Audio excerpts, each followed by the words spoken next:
Hi everyone, कैसे आप सब लोग। I hope all are fine.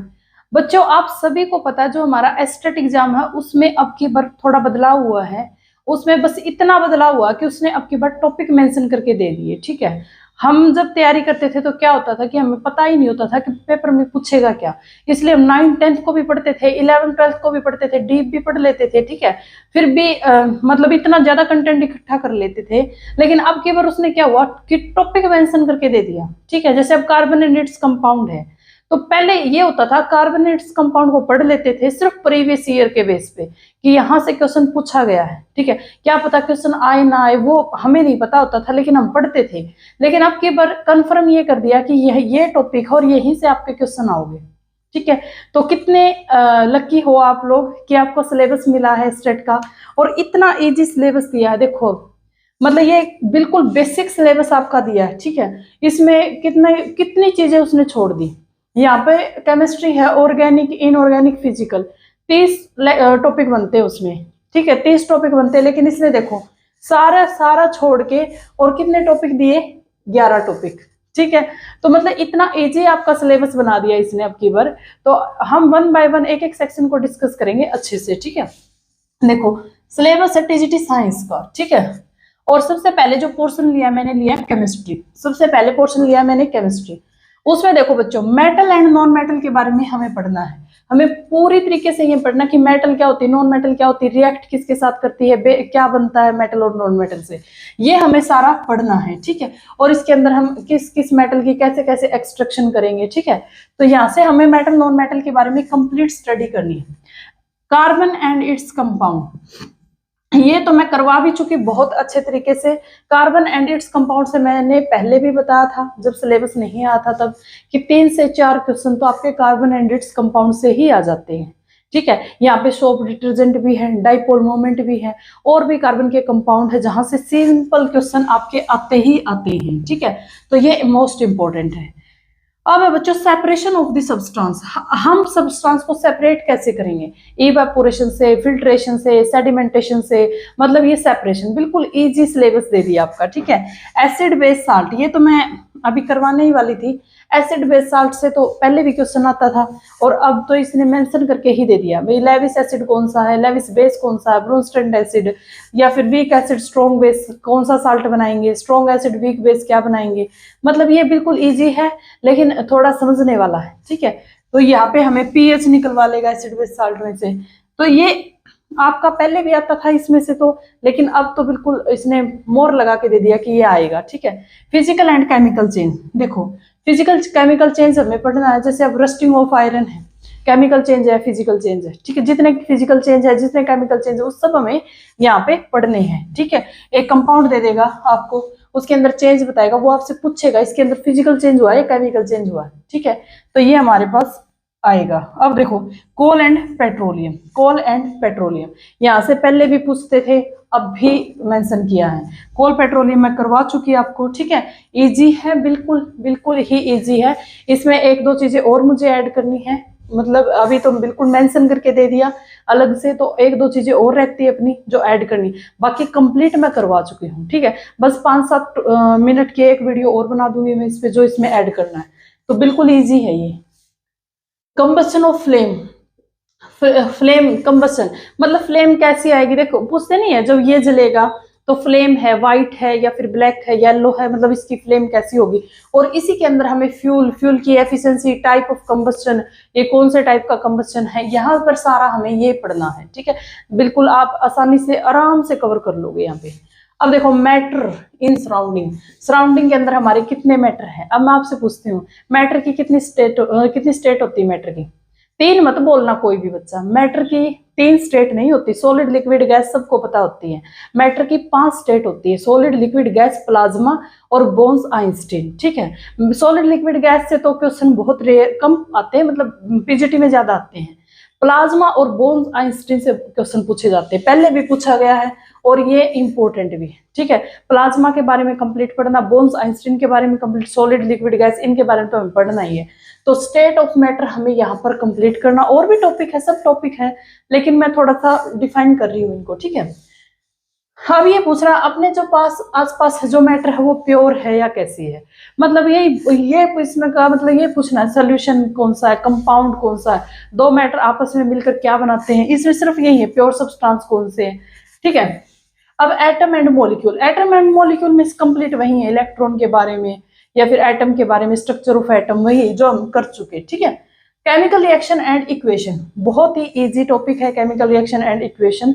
आपको डी प्रोपोर्शनेशन रिएक्शन कौन सी है, कंबस्टन रिएक्शन कौन सी है, डबल डिस्प्लेसमेंट रिएक्शन कौन सी है, यहाँ पे सारी रिएक्शन पढ़नी है हमें। ठीक है। इसके मैं आपको नोट करवाऊंगी, साथ साथ नोट्स भी प्रोवाइड कर दूंगी, टाइम कम है ना आपके पास, तो नोट्स की भी फिक्र मत करना, क्वेश्चंस की भी फिक्र मत करना। ठीक है। आप करते जाओ बस, बिल्कुल इजी है, कोई चीजें ऐसे तो है नहीं, मतलब सिलेबस तो वही है। ये सारे टॉपिक अगर ये मेंशन करके नहीं देता तो भी मैं करवाती आपको। ठीक है। अभी तो बिल्कुल लिख के दे दिए। ठीक है। अब देखो sorting of sorting of material, material के बारे में प्रॉपर्टी पढ़नी है उसकी, सोल्यूबल है इनसोल्यूबल है ये पूछना है, मतलब मटेरियल है उसके बारे में कंप्लीट इंफॉर्मेशन यहाँ पे हमें होनी चाहिए। ठीक है। कि कैसा है मटेरियल, अपना प्रॉपर्टी भी उसकी पढ़नी है, इनसोल्यूबल है सोल्यूबल है कैसा है, ये सब कुछ पढ़ना हमें। अब हमसे दे रखी बच्चों subject related pedagogy, subject related pedagogy, हम सीटेट में भी पेडागोजी को पढ़ते हैं, बहुत ही इजी होती है सब्जेक्ट रिलेटेड पेडागोजी। इसमें देखो स्कोप है पेडागोजी के। ठीक है। टीचिंग कैसे होती है, साइंस की पेडागोजी क्या होती है जो हम पढ़ चुके। ठीक है। साइंस की पेडागोजी तो देखो जिसने सीटेट नहीं किया ना उसको थोड़ा सा ऐसे लगेगा कि क्या है, लेकिन जिसका सीटेट क्वालिफाई है और जिसने और एग्जाम तैयारी की हुई है उसको तो पेडागोजी में कुछ नहीं लगेगा। इसकी मैं क्लासेस दूंगी आपको अलग से। ठीक है। Object of teaching, group tutorial, demonstration method, lecture come, problem solving, evaluation, approaches, ये सारा बिल्कुल इजी है। एक एक लेक्चर इन पे सब पे हम डिस्कस करेंगे यहाँ पे। ठीक है। ये कंप्लीट मैं आपको करवाऊंगी, ये कंप्लीट सिलेबस। अब यहाँ पे एक चीज देखो बच्चों, केमिस्ट्री के अंदर मतलब कितने टॉपिक ऐसे हैं जो इसने छोड़ दिए, कितने क्या अनगिनत टॉपिक ही इसने छोड़ दिए। अब थर्मो में से भी क्वेश्चन आया हुआ है, थर्मोडायनामिक्स कोई छोटा टॉपिक तो है नहीं। ठीक है। केमिकल काइनेटिक्स से भी क्वेश्चन आ जो +2 की क्लास में होती है, मतलब इसने 11th 12th कितना छोड़ दिया, इक्विलिब्रियम छोड़ दिया, मतलब जो हर बार क्वेश्चन आता। पॉलीमर है, आज मैं पॉलीमर ही बनाने वाली थी वीडियो। ठीक है। लेकिन इसने पॉलीमर मेंशन करके ही नहीं दिया। पॉलीमर इतने हर साल पॉलीमर से क्वेश्चन आता है, पॉलीमर को याद रखना मतलब इजी बहुत है पॉलीमर, लेकिन उसको याद रखना पड़ता है। यहाँ पर तो कुछ भी नहीं इसने, मतलब कोई दिमाग खराब वाला टॉपिक डाला ही नहीं, बिल्कुल इजी टॉपिक डाले हैं, कोई मतलब बकवासबाजी की ही नहीं। ठीक है। तो अब जो बच्चे बायो के हैं, फिजिक्स के हैं, उनको कितना मुश्किल लगेगा कि 11th की केमिस्ट्री पढ़ो, 12th की केमिस्ट्री पढ़ो, कितना टफेस्ट टास्क था उसका। अब जीओसी है, इसने डाली नहीं जीओसी, और जीओसी कितने लेक्चर बन सकते थे जीओसी पे। तो मतलब सिलेबस को बहुत इजी कर दिया, ये पोर्शन तो इतना इजी है। आप ये सोच रहे हो कि सब्जेक्ट रिलेटेड पेडागोजी को कैसे करेंगे, तो ये तो बहुत इजी है, और ये टॉपिक उससे भी ज्यादा इजी है। ठीक है। हर रोज एक एक टॉपिक भी हम करेंगे, मैं एक एक टॉपिक का लेक्चर बनाऊंगी, आप एक एक साथ करते जाओगे ना तब भी आराम से आपकी केमिस्ट्री तो कवर हो यहीं से। देखो बच्चों, अब जो सिलेबस है वो हमारे पास है बायो का। इसने बायोलॉजी का क्या सिलेबस मेंशन करके दे दिया, बायोलॉजी का वही दे दिया जो हम हमेशा से पढ़ते आ रहे हैं। ठीक है। वही सिलेबस दिया इसने बायोलॉजी का। देखो fundamental unit of the life, fundamental unit of the life जो हमने सेल चैप्टर किया है, सेल में सारा कंप्लीट सेल को इंक्लूडेड सेल साइकिल को। ठीक है। मतलब सेल के डिवीजन को वगैरह सब कुछ दे दिया इसने, जो अभी तक हमने पढ़ा है। बायोलॉजी में एक टॉपिक भी ऐसा नहीं है जो हमारा वेस्ट जाएगा एस्टेट के, वैसे तो वेस्ट जाता ही नहीं कोई टॉपिक, लेकिन जितना हमने पढ़ा है सारा इसने मेंशन करके दे रखा है। ठीक है। तो यहाँ पर सेल के बारे में कंप्लीट पढ़ना है हमें, सेल डिवीजन भी इसने अलग से लिख के दिया, हमें सेल डिवीजन भी पढ़ना है। अब देखो plant and animal tissue, tissue के बारे में, प्लांट टिश्यू मैं करवा चुकी, एनिमल टिश्यू हम करेंगे। ठीक है। तो इसने प्लांट टिश्यू और एनिमल टिश्यू में भी अलग से दे दिया बना के। ठीक है। थर्ड देखो various life process animal and plant, various life process. अब बच्चों देखो, मैं आपको स्टार्टिंग से ही ये सारे सिस्टम पढ़ाए, skeletal system, respiratory system, excretory system हमारा रहता है, बाकी सारे सिस्टम हम कर चुके हैं, सर्कुलेटरी सिस्टम। तो इसने अलग से दिए भी हैं ये रेस्पिरेशन एक्सक्रीशन, बाकी इसने क्या दे दिया एक लाइन में, including various system in human being, various system जितने भी हैं सारे सिस्टम। ठीक है। इसने यहाँ पे लिख के दिया है हमें, तो हमें जितना मैंने आपको पढ़ाया है उससे मतलब वो सारा करना है, वो सारा का सारा यहाँ पे करना। और इसने एक अलग से दे दिया न्यूट्रिशन, ठीक है, न्यूट्रिशन दे दिया। मैं प्लांट में न्यूट्रिशन आपको करवा चुकी हूँ। अब हमें जो ह्यूमन बीइंग के अंदर न्यूट्रिशन देखना, प्रोटीन क्या होता है, कार्बोहाइड्रेट्स क्या होते हैं, विटामिन क्या होते हैं, ये सारा यहाँ पे इसने करके दिया। ठीक है, अब देखो रिप्रोडक्शन। रिप्रोडक्शन बच्चों मतलब सेक्सुअल एसेक्सुअल सारा लिख के दिया इसने। ठीक है, प्लांट्स के अंदर भी और ह्यूमन बीइंग के अंदर भी। तो हमें रिप्रोडक्शन अच्छे से करना, और साथ में इसने दे दिया बच्चों heredity and evolution. Heredity and evolution, यहाँ पे हमें डीएनए आरएनए इन जेनेटिक्स के बारे में भी पता होना चाहिए, जो मैंने अभी करवाया है, मतलब वो भी इसने लिख के दे दिया। ठीक है, इसने शॉर्ट में बहुत कुछ दे दिया हमें।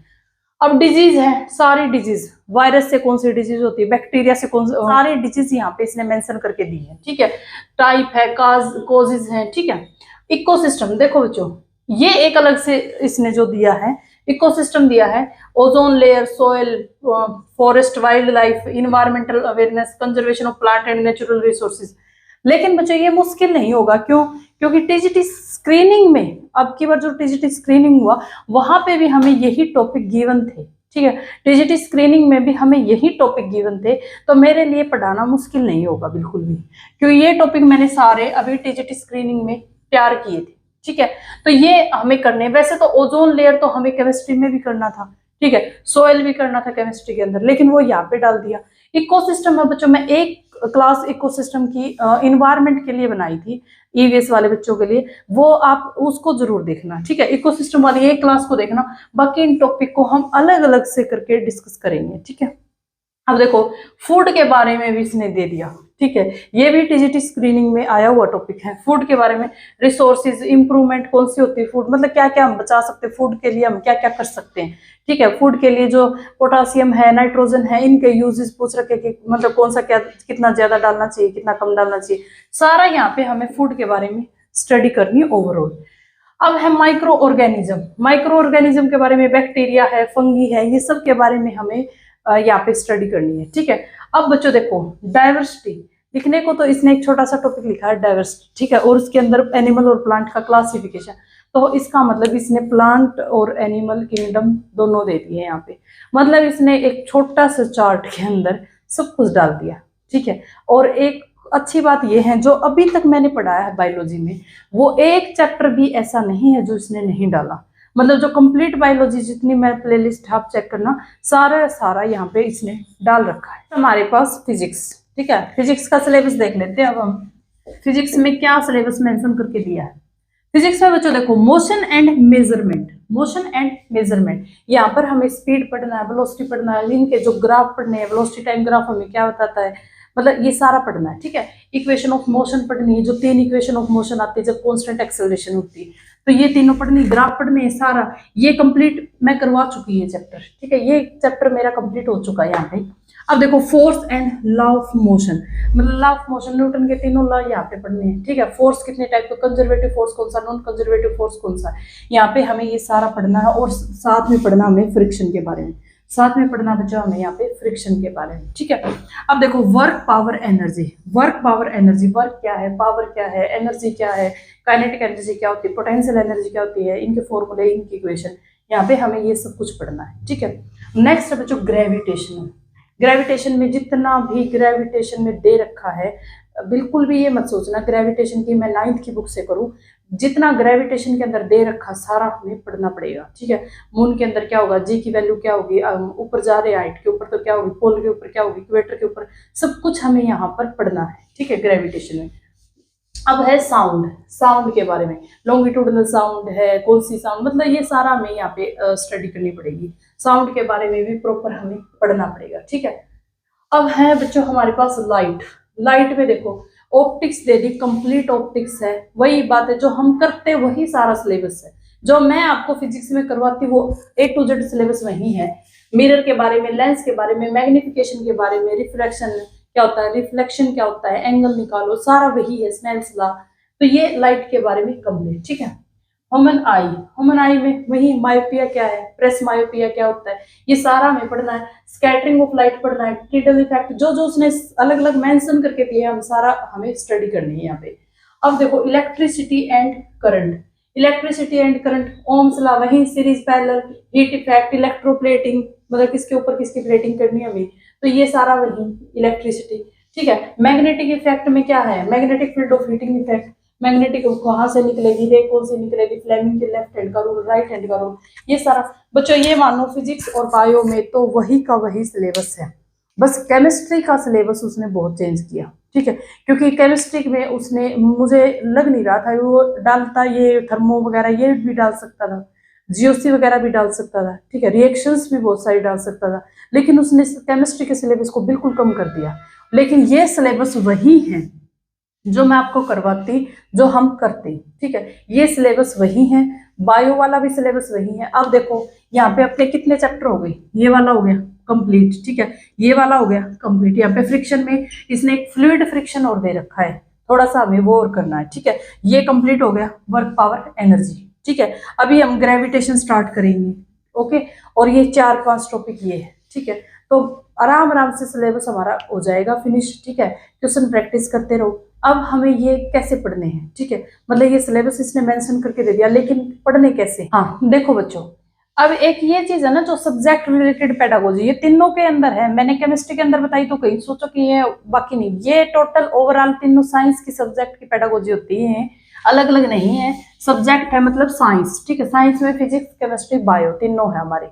अब देखो बच्चों हम इनको पढ़ेंगे कैसे, ठीक है, अब पढ़ेंगे कैसे, मैं आपको हर बार एक बात बताती हूँ, जो टॉपिक हमारा 9th और 10th के अंदर गिवन है ना, जो टॉपिक हमारा 9th और 10th के अंदर गिवन, उसमें चाहे छोटी सी भी रिएक्शन हो हमें वो भी याद करनी पड़ेगी, ठीक है, उसमें चाहे कुछ भी दे रखा हो, कोई लाइन हो, कोई कुछ भी हो, हमें एनसीईआरटी को मतलब उसके अंदर कंप्लीट हमें स्टडी करनी पड़ेगी। ये नहीं कि हम उसको छोड़ दे और बेसिक मान ले या फिर इजी मान ले, तो इजी ही गलत करवाते हैं क्वेश्चन। तो 9th-10th का जो टॉपिक है वो एडवांस मतलब कंप्लीट। अब जैसे केमिस्ट्री के अंदर कार्बन एंड इट्स कंपाउंड है, मैं उसकी 2 क्लास बनाई है, मैंने उसकी 2 क्लास बनाई है, उसमें कुछ भी नहीं छोड़ा कार्बन एंड इट्स कंपाउंड के अंदर, ठीक है, लेकिन वो टॉपिक 10th क्लास का है पर वो एडवांस करवाया है, मतलब उसके अंदर कुछ भी नहीं छोड़ा। जो टॉपिक हमारा 11th और 12th का है, जो टॉपिक हमारा 11th और 12th का है, ठीक है, फॉर एग्जाम्पल मैं ग्रेविटेशन ले लूँ, ठीक है, ग्रेविटेशन हमारी 9th में भी हो और हमारी 11th में भी है, तो ग्रेविटेशन है ना बच्चों, हमें नीट के क्वेश्चन नहीं निकालने, ग्रेविटेशन में कहीं बैठ जाओ कि नीट लेवल तक के निकाल दो, हमें ग्रेविटेशन का नॉलेज होनी चाहिए, बेसिक सारी बेसिक नॉलेज होनी चाहिए कि मून के ऊपर में ग्रेविटेशन जी की वैल्यू क्या आएगी, ठीक है, ये सारी बेसिक जो चीजें होती है ना ग्रेविटी की, वो हमें पता होनी चाहिए। लेकिन हमें ये नहीं कि इतना एडवांस क्वेश्चन को लेकर हमें नीट का पेपर थोड़ी ना देना है, यहाँ पे टीचर को इतना मतलब टीजीटी का पेपर देना है, ठीक है, टीजीटी का पेपर देना है, तो हमें नीट का तो नहीं देना पेपर। तो आप इतना करो, बेसिक उसके बारे में सब कुछ हमें पता होना चाहिए, लेकिन ये नहीं कि हम उसमें घुस जाएं, बिल्कुल डीप हो जाएं, ऐसा नहीं करना, ठीक है। तो 9th-10th है उसका बिल्कुल एडवांस। अब मेटल नॉन मेटल 9th-10th में से ही है, ठीक है, एसिड बेस एंड साल्ट, ये हमें बिल्कुल अच्छे टिप्स के ऊपर आने चाहिए। और जो हमें थोड़ा सा टॉपिक जैसा ऐसा है कि जो 11th का या 12th का, उसमें से हमें पढ़ा हुआ सारा होना चाहिए, ठीक है। तो मैं ये बोलती हूँ। अब देखो सेकंड बात, कहाँ से पढ़े, फिर से बता देती हूँ कहाँ से पढ़े, तो मैं मेरी एकेडमी का ही नाम लूंगी कि कहीं से भी पढ़ो। पहली बात तो देखो, पढ़ो कहीं से भी, कोई मैटर नहीं करता कहाँ से पढ़ना है, ठीक है, कहीं से पढ़ो, जहां समझ में आए, पेपर पास हो आपका, वहीं से पढ़ना चाहिए, ठीक है। अब मैं अपना बता देती हूँ कि मैं जो तीनों है ना, फिजिक्स केमिस्ट्री बायो, तीनों को मैं कंप्लीट करवाऊंगी, बिल्कुल कंप्लीट, ठीक है, बिल्कुल कंप्लीट। टेलीग्राम पे मैं इनके नोट्स डालती हूँ साथ साथ, ठीक है, हैंड रिटन नोट्स डालती हूँ, इनके क्वेश्चंस बैंक डालती हूँ ताकि आप प्रैक्टिस कर पाओ, ठीक है। ये तीनों यहाँ पर कंप्लीट होगी, ठीक है। अब तो सिलेबस ही इसने बहुत कम कर दिया केमिस्ट्री का, तो बिल्कुल ही कम कर दिया, अब तो और जल्दी हो जाएगा, ठीक है। तो ये तीनों कंप्लीट हो जाएगी। दूसरी बात, जो जितनी बायो मैंने करवाई है, एक टॉपिक भी ऐसा नहीं है जो इसने नहीं डाला और हमने किया है। आपको बायो में अगर कर रखी है, मतलब जितनी मेरे वाली कर रखी है, तो बिल्कुल सफिशिएंट है वो, मतलब जितना इसने करवाया है, जितना इसने डाला है, मैं उतना ही मैंने आपको बायोलॉजी करवा रखी है। जो बचे हुए टॉपिक हैं वो हम अभी करेंगे, ठीक है, आगे वाले टाइम में। अब फिजिक्स है, जितनी मैंने इस फिजिक्स करवा रखी है वही टॉपिक इसने डाले भी हैं, ठीक है। तो हमारा वेस्ट कोई टॉपिक नहीं गया कि जो हमने पढ़ लिया हो बहुत भर भर के और इसने डाला ना हो, ठीक है।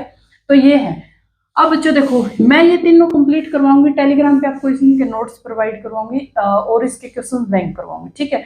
तो यहाँ से मेरी तरफ से ये 60 नंबर में से आप 45 प्लस स्कोर कर सकते हो इजीली, क्योंकि मैं साथ में इनके एस्टेट के क्वेश्चन भी आपको दिखाती हूँ कंटेंट के साथ कि ऐसे आएंगे, ठीक है। ये आए हुए हैं और ऐसे आएंगे, ठीक है। तो इतना मुश्किल आपका सिलेबस है नहीं, बिल्कुल। देखो फिजिक्स और बायो तो वही है जो हमें करनी थी, वो वही है। सब्जेक्ट रिलेटेड पेडागोजी बिल्कुल इजी होती है, वो भी है, मैं क्लासेस लूंगी उसकी, ठीक है। और केमिस्ट्री तो बहुत ही आसान करके दे दी इसने, ठीक है। तो आप बिल्कुल अपनी तैयारी को बहुत अच्छे से कीजिए, मतलब अब लग जाइए, बिल्कुल टाइम तो है ही नहीं, ये मानो टाइम तो कुछ भी नहीं है, 1 महीना है। तो बिल्कुल अच्छे से अपनी तैयारी को कीजिए और all the best. Thank you so much.